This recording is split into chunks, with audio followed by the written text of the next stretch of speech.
So today is a very special day. Today is a day that uh, my wife and I are celebrating 9 years of marriage. And, shouts out to all the married folks out there. You know, you always hear people say things like marriage is hard work, which is true. And you'll hear people say things like, marriage is amazing, which is also true. But I think one of the biggest ways or the biggest things that I approach marriage from is the perspective of learning. You know, there's a lot that we can learn from marriage. There's a lot that I've learned. There's a lot that I'm still learning. And there's really just like it's really it's one of the best classrooms that you could really live in. You know, it's constant learning on yourself, learning other people, learning, how to manage, and then children, you throw children in the mix, and there's just so much, man. I mean, it really is the perfect classroom to learn about God, to learn about yourself, to learn about others. And so I wanted to share on our 9-year anniversary. First of all, 9 years, man, 9 years. Come on. That's to be celebrated, especially in today's day and age in our culture.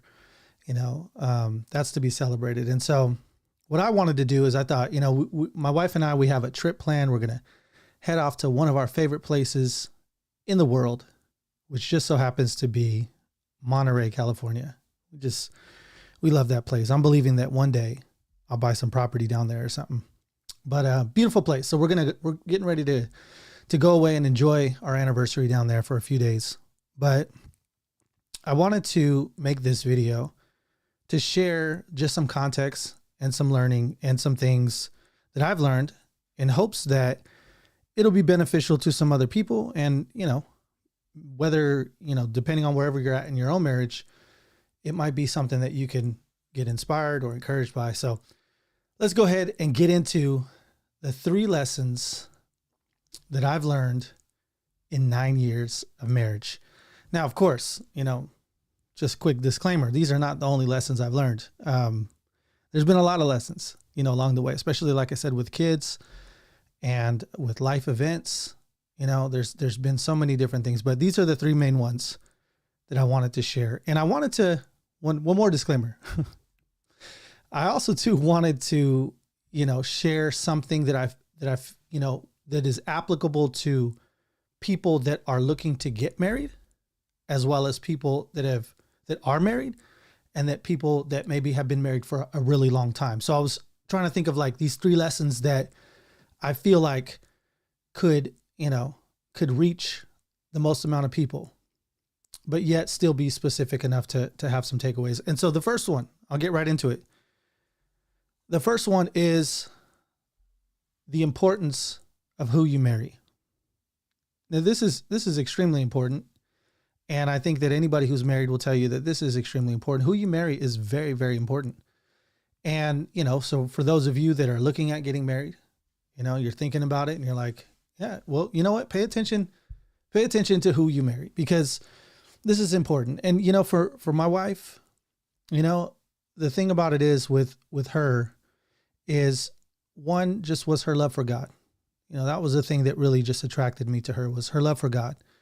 And her connection to God, and her desire to live a life that is fully surrendered and submitted to Him. Because I knew at the end of the day, like, if my wife or my future wife, is submitted to God, then everything else like falls underneath that.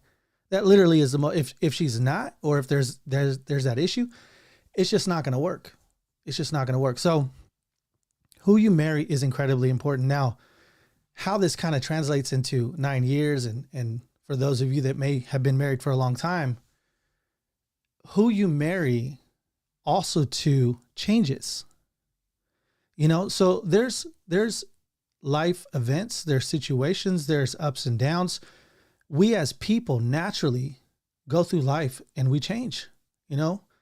We experience things, we learn things about ourselves. We experience different levels of freedom, different levels of hurt, different levels of opportunity.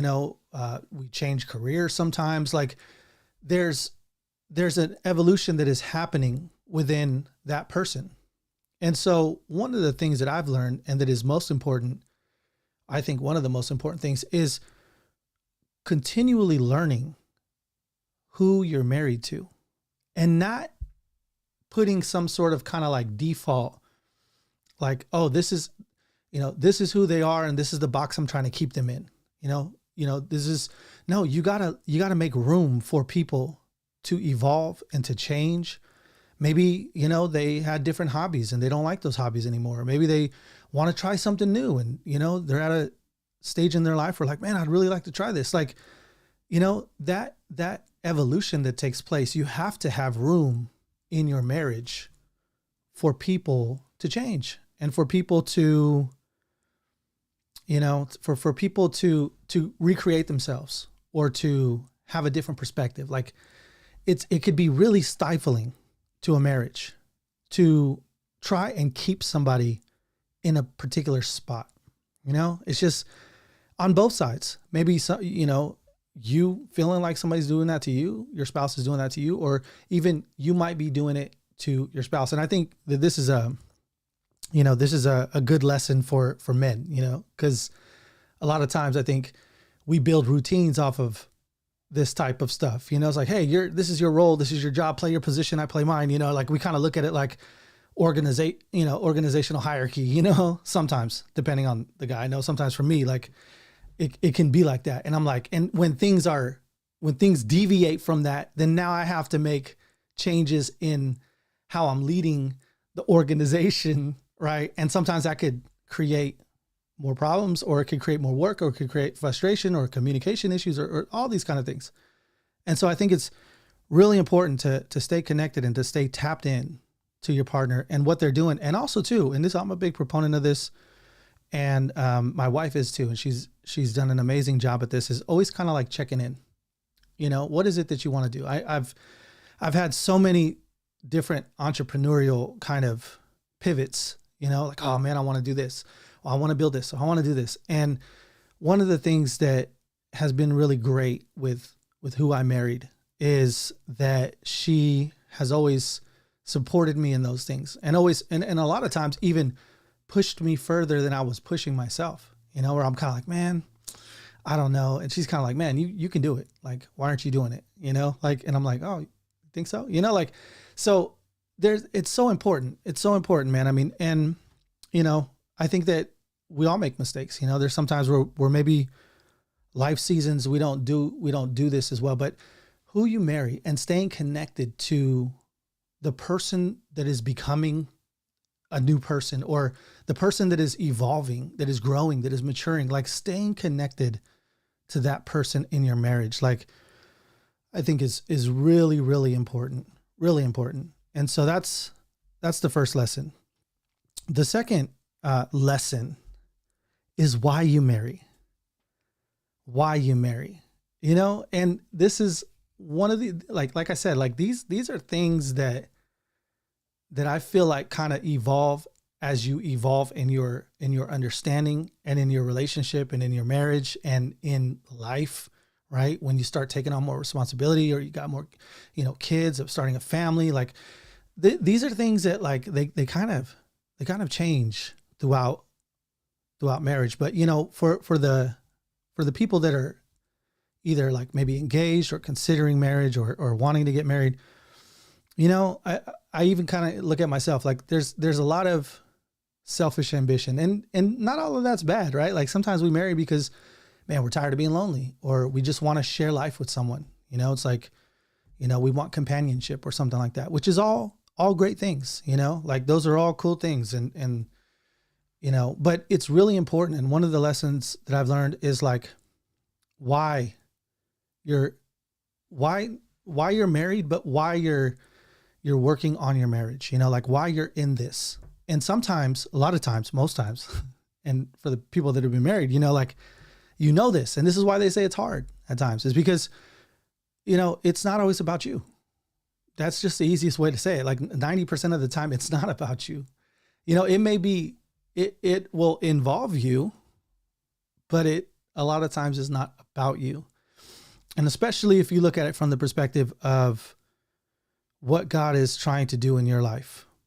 You know, what the Lord is trying to do in your life through marriage is a refinement. You know, like there's a lot of conversation in our culture about being better, being a high performer, you know, doing great things, being a visionary, you know, but the truth is the reason why most people don't live that way is because of what is required to walk that path.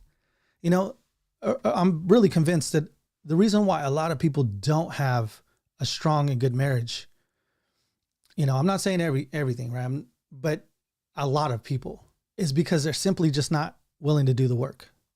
And the work is tough. You know, the work is inconvenient. The work is, in some cases, you know, frustrating or counter to the culture that exists inside of yourself. Like sometimes it could feel like a literal death, you know, like, you know, and then there's all these fears and insecurities and there's all this junk that you have to deal with from upbringing and trauma and this and that and past relationships and the way you see life. And, you know, I mean, it really gets complicated, but the work that I think is required. And one of the things that kind of stays before my mind is just why are you married? You know, like why does your marriage exist? And if you subscribe to the belief that it exists to glorify God, it exists to build a successful life, you know, it exists to be a resource for other people.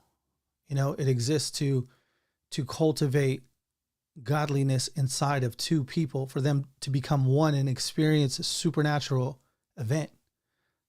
Then all of that kind of stuff, like one, becomes worth it, and two, also gets viewed through a different lens. And I think that's the key, is like understanding why you marry will help you frame all that you're going to go through, need to go through, will go through, might go through, whatever. Like it will help to frame it through a different lens that will give you a different perspective. If you think it's just, let me just tell you this, if you think it's just for your own satisfaction, you know, this is why it doesn't work for a lot of people, because you're going to quickly find, in order to make this thing work, and not just work, but like actually produce the fruit that you desire, that is healthy, that is good, that is beneficial. Like in order for that to happen, it can't be viewed through that kind of lens. Like it's just not, it's inconsistent, you know?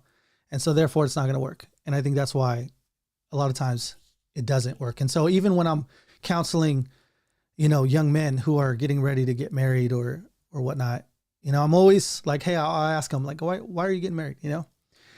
And a lot of times, you know, men have this perspective of like, you know, I'm getting married so my wife can help me, you know, do my assignment in this world.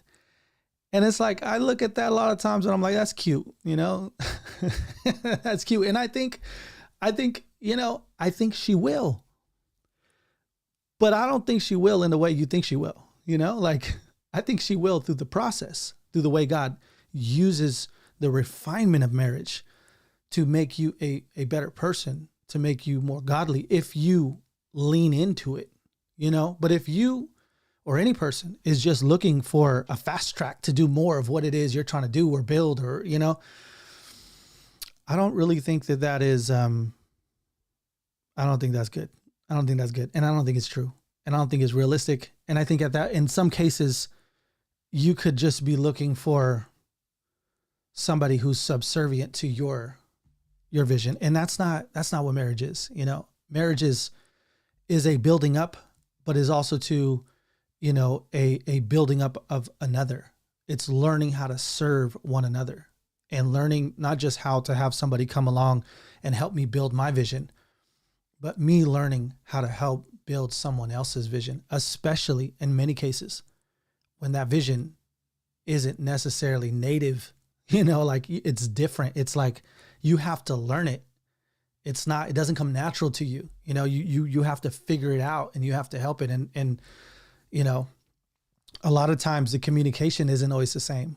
A lot of times, with dudes, we're like, hey, what do you want to do? Like, this is what I want to do. And sometimes with women, it's like you got to figure it out a little bit. You got to work through some of those emotional things that in some cases, some men may not be very well. And I know for me, I had to learn and still am learning different ways of communication through those types of emotional, situations, roller coasters, ups and downs, all that kind of stuff. But anyways, so I would just leave it at that. Like, why you marry is extremely important. And it's also too something that it continually evolves, like now obviously, so I got two young kids. And so now, there's another element to why I'm married and why I'm married and how I'm learning this person. Like it adds another dimension to it, which I think is going to continue to happen. And one day the kids will get grown and they'll move out of the house, and then there'll be another element. And, that's kind of, it's constantly moving, in marriage and relationship. And I think that's actually the beautiful thing about it is it gives you like real time learning. Like it's constantly, you can't just put it down and put it away and then just like set it and forget it. Like it takes constant attention, to do it right and to have a God honoring marriage. And so the last one is what you do with your marriage, and this kind of plays on the other two. It's like, at the end of the day, you have to realize that by and large, like you're responsible for what you deposit and what you do with your marriage. And I know that in marriage, there's times where you feel like you're not being heard, you're not being seen, you're not getting your needs met, or, there's a lot of things that happen. And maybe you might take the position where you're like, okay, I'm going to serve this person. But then you start feeling like, man, my spouse isn't serving me, and then it can get overwhelming. It can compound, it can build up. These are all real feelings. These are all real emotions. These are all real things that people deal with and that we've dealt with even in our own marriage.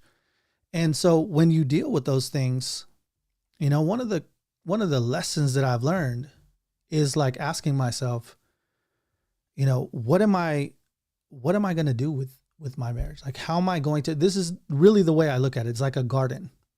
What am I going to plant and what am I going to water? And what am I going to weed out? Like, how am I going to take care of my marriage? And, I'm so thankful, once again, back to the idea of who you marry. I'm so thankful that my wife approaches it from this same way as well.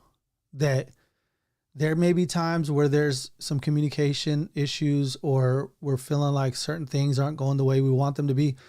But at the core, we both have that mentality of like, how am I going to take responsibility for what I can take responsibility for? How am I going to, do my part, even if you ain't doing your part, or I feel like you ain't doing your part, and that's important, man, because at the end of the day, it's your responsibility. It's like, what are you going to do with that? What are you going to do with what God gave you? And, also I would say this, that I'm so glad that in the beginning, before getting married, that there was a lot of prayer and fasting. There was a lot of asking God, is this the person that I should marry? And I'm so thankful I did that. And what's one of the reasons why I did that? And while I was very adamant about that, is because in my single years, I grew up listening to a lot of Focus on the Family.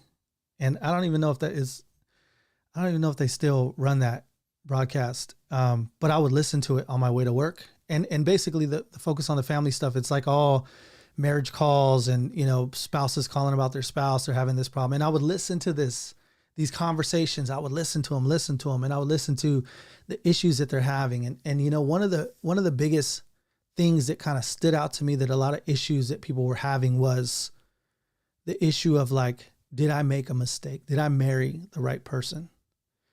And I always kind of like, as I would hear that, I would always kind of make an internal note and go, man, I'm going to be sure. Like, I'm going to be sure. And I can't be sure inside of myself because I have a track record of not making good decisions. You know what I mean? I don't really trust myself, but I do trust God.